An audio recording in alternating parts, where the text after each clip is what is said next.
Thanks for joining me for the weekly dose of Emuna for Shabbat Kodesh, a short audio lesson that injects Emuna into our Shabbat.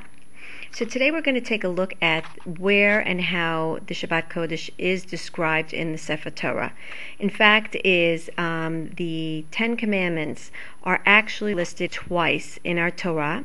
Once it's mentioned in the second book of Exodus, and the second time it's mentioned in the fifth book of Deuteronomy. Now, both times where the Shabbat is mentioned in the Aseret Dibrot, they're actually both almost identical, with the exception of one difference, which we're going to discuss today. In Exodus, it reads Zachor when it mentions Shabbat Kodesh, and in Deuteronomy, it mentions Shamor, in order to keep the Shabbat Kodesh. So first it's written in Exodus, Zachor, to remember Shabbat Kodesh, and Deuteronomy it actually reads to observe, to keep the Shabbat Kodesh. Another major change that we also note in the listing of the mentioning of the Shabbat in the Aseret Dibrot is in the Exodus version, the reason is actually emphasized to observe the Shabbat, which means that it's something that's universal, that we need to remember that Shabbat, when Shabbat came, Hashem completed the creation and everything was done. So it's sort of a universal belief at that point, of course, in the creation that Hashem had created the entire universe. In the Deuteronomy version, on the other hand, it's mentioned more and emphasized more about the fact that keeping the Shabbat would mean that we should keep it in order so that our maidservant shall rest just as we do. Because why? Because from our own experiences, the Jewish people, we know what it was like to be a slave, and so just as we were a slave, we want to give them rest as well. Another thing we noticed, and certainly, of course, everything has its reason. So we want to understand, of course, in particular, why it is that these two versions are, different. In Tehillim, in Perek Samach Bet, Pasuk Yud Bet, 62, verse 12, it's actually written that God has spoken once, twice have I heard this. And what do we learn from this pasuk in Tehillim is that, in essence, Hashem speaks everything once, but mortal man, us, human mortal, man, cannot understand, of course, everything as one lump word and expression, but we hear everything in separation, in words. So we see Zachor and we see Shamor, but in essence, it actually, Hashem had said Zachor v'Shamor b'dibur echad.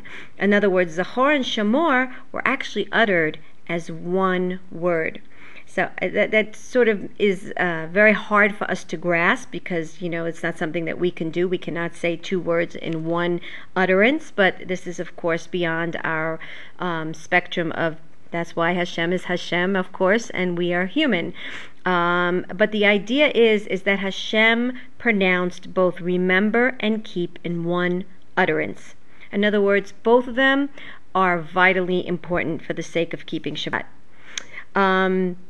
So again, just to recap, there were two reasons for the Shabbat according to what we've just learned. One is in order to remind us, to encourage us to sort of re-experience the idea of creation, and the other is to remember and re-experience the whole idea of liberation.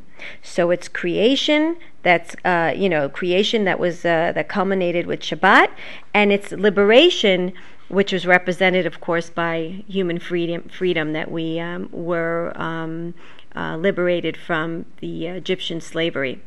So observing the Shabbat and remembering the Shabbat are two different commandments, although both of them do say, observe the Shabbat to keep it holy, remember the Shabbat to keep it holy, which means that the answer in both of them is, in order to properly make Shabbat holy, to keep it holy, we need to observe and remember. So observing and remember are both essential in the idea of keeping Shabbat as per the commandment in the Ten Commandments, which means that Shabbat needs to be in the realm of thought, in the remembering aspect, and also by observing, it's in the realm of action. So what it seems to conclude from this whole lesson is that one by itself is not suffice to achieve the purpose of keeping Shabbat. We need to think about Shabbat, and we need to observe and do something in action in order to make Shabbat holy. So Be'ezrat Hashem, with the desire and the will from every single one of us to make Shabbat holy, and in essence also by making Shabbat holy, we are making ourselves holy.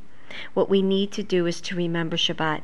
Remember Shabbat as much as possible throughout the week, not only in our thought, but in our action. And in our action, it could be as simple as buying something special for Shabbat, wearing something special for Shabbat. I, for instance, have a special hat for Shabbat. I even have special, leg tights that I wear for Shabbat. Special slippers I have for Shabbat.